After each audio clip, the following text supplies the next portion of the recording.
finals. It comes after the conclusion of Bruising Football Federation elections, the first post-COVID-19 international, and changes at the helm of the national team.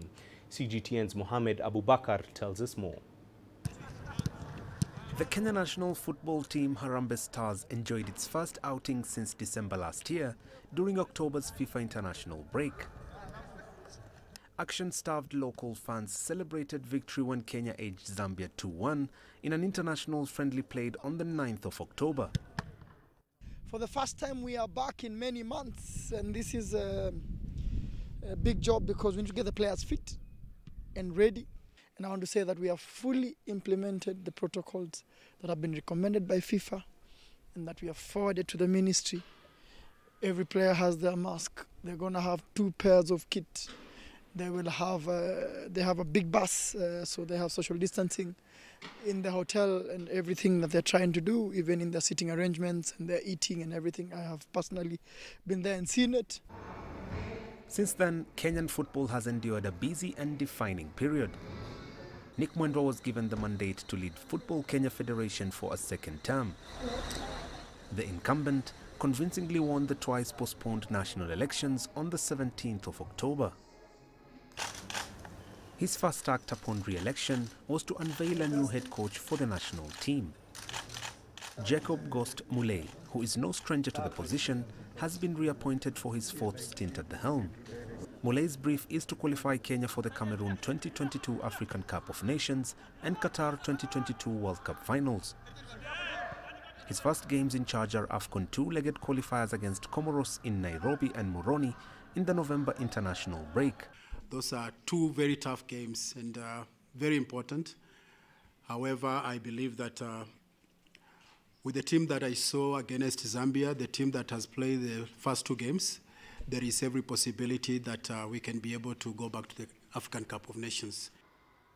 Despite the return of national team action, Kenyans are far from knowing when fans will be allowed back to the stadiums. We know that athletics had 2,000 fans. But you know, football, when a goal goes in, the celebration is mad. We don't know how we're going to behave with that. Let's test how ready are we for the protocol. Let's improve on it. Let's keep the fans away for now. I think then let's make a decision about Comoros as we move forward and see how it's going to be. Even the league, our recommendation, we're starting without fans. Then maybe in a couple of months we can bring back fans. We don't want to be the sport that has brought COVID-19 numbers up in Kenya. The complete return of football activity in Kenya depends on how the country contains COVID-19. But in the meantime, the country can rally behind its national team's quest to return to the AFCON finals or secure a Dream Maiden World Cup ticket. Mohammed Abubakar, CGTN. It's time for us to take a short break. Here's what's coming up on Sports Scene.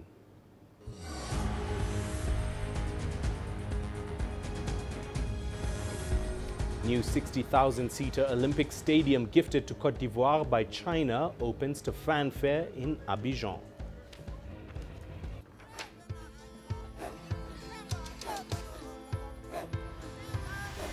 Africa is a continent of diversity, with varied climates and enchanting geography, and a people so distinct, but with a shared enduring spirit. We are at the heart of the continent to bring you the untold stories. Let's have a look. We celebrate Africa as it shapes its own destiny. Tunis, Cairo, Juba, Johannesburg, Ethiopia, Tanzania. Africa Live. Find your voice.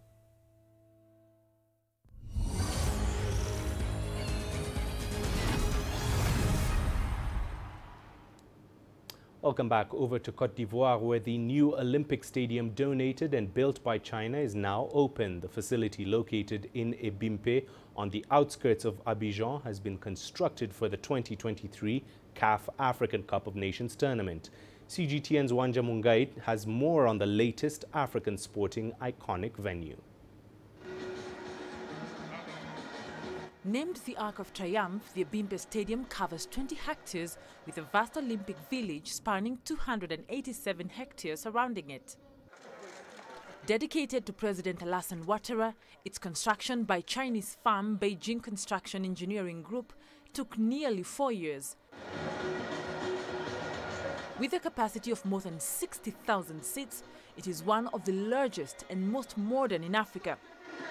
Costing 218 million euros according to Ivorian authorities, it boasts of an Olympic city, swimming pool and hotel amongst other facilities. President Ouattara hailed the partnership with China that led to Africa's newest architectural sporting jewel. I am very touched by China's gesture.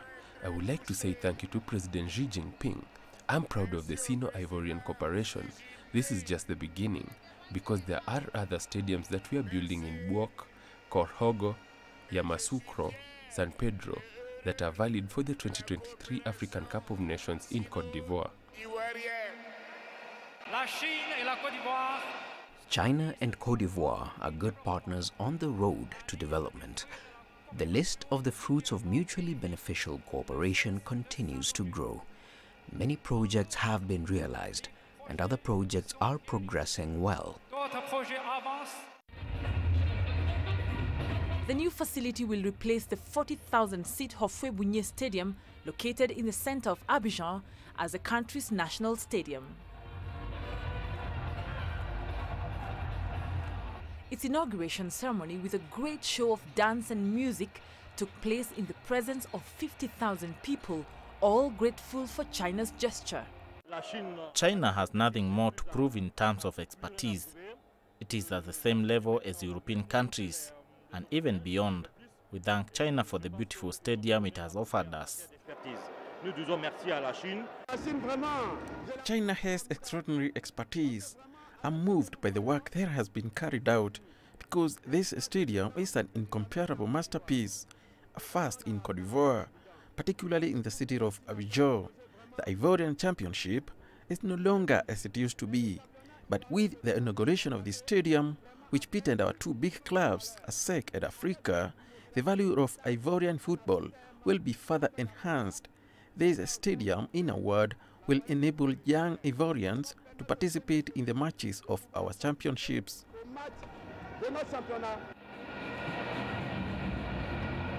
The inauguration was marked by a test match that pitted ASEC and Africa Sports of Abidjan, the two biggest clubs in Ivorian football.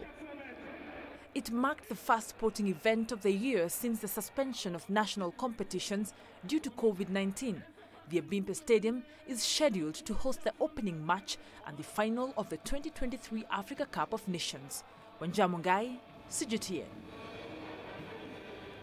Staying on the subject, Juba's partly FIFA-funded football stadium is reopening after a section collapsed during construction last week. The incident was described as minor by investigating authorities but represented the latest obstacle in South Sudan's struggle to fend off its economic woes. CGTN's Patrick Oyet reports. Juba's National Stadium is the only facility designated to host international matches in South Sudan. It is being converted into a 7,000-seat stadium, but part of the structure collapsed and work was temporarily suspended. The government says it formed a committee to investigate the incident. The committee further recommended a number of actions for my consideration as a minister, which include immediate resumption of the construction activities. The upgrade of Juba Stadium means South Sudan has to play its home games in neighboring Sudan. Juba's National Stadium is being renovated with an injection of cash from the FIFA Forward program. The World Football Body gave $5 million for the work. The company rebuilding the stadium insists that it is upholding international standards in the construction process. The committee has found no structural failure and no damage in the rest of the structure. So we are so happy. Even this is assurance to the sport lovers in particular and the people of South Sudan in general. So the stadium was initially planned to be completed in February this year. South Sudan's Football Association says the delay to construction has been due to the long bureaucratic processes of receiving funds from the World Football Governing Body, FIFA. FIFA is the sole funder of the reconstruction project of the Juba Stadium. Patrick Koyet, CGTN, Juba, South Sudan. And here's what's still to come on Sports Scene.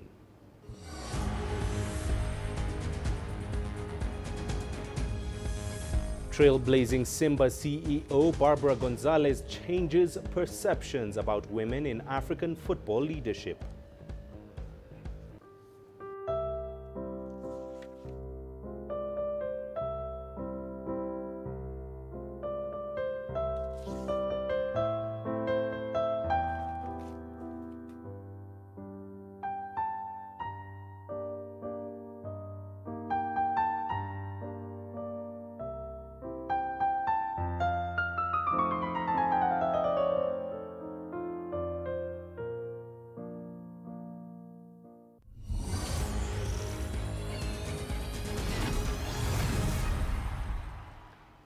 Tanzanian Premier League champions and one of Africa's most supported sides, Simba, became the first club in the country to appoint a female CEO when Barbara Gonzalez was appointed to the post, vacated by Senzo Mbata in August. The 30-year-old has grown accustomed to facing prejudice over her age and gender since being appointed a board member of the club 2 years ago.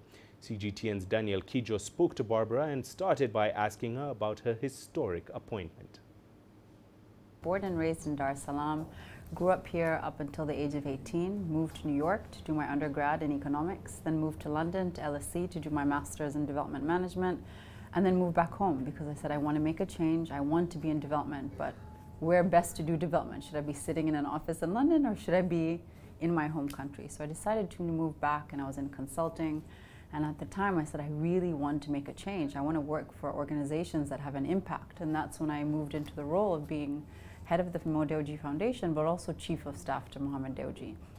And in that role, not only on the philanthropy side, but on businesses, I realized that I was having a direct impact on people.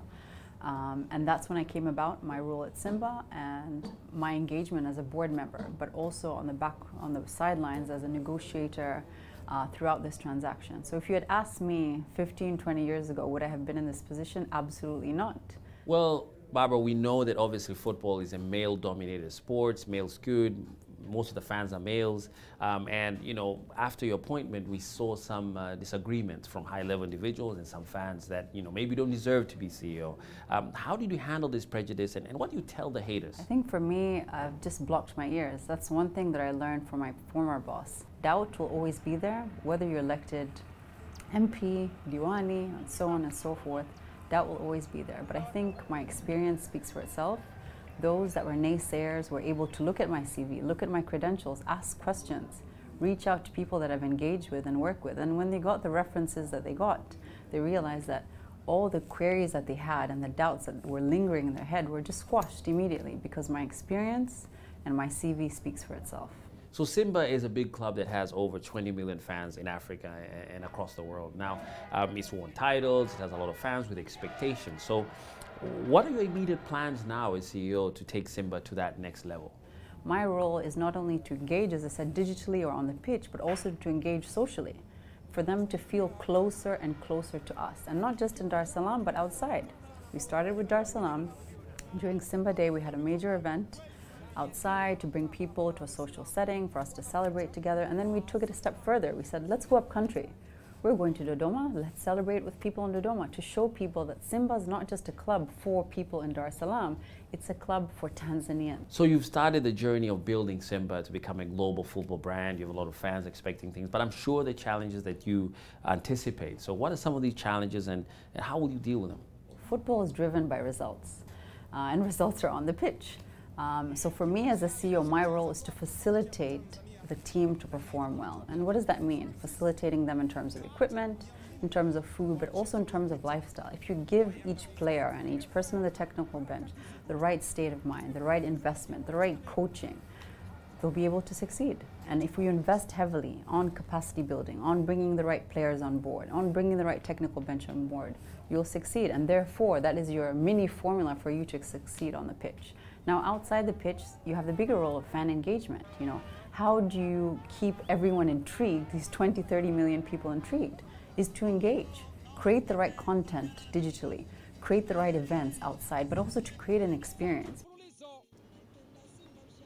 And that's it for this edition of Sports Scene. Thank you very much for watching. Do remember you can send your feedback to the contacts on your screen and follow us on our digital media platforms. Once again, thanks for watching from myself and everyone here. We leave you now with the move of the week, where the hunt for the world's best freestyle soccer player is heating up after stage 4 of the Red Bull Street Style that saw competitors performing original moves that no one else can do.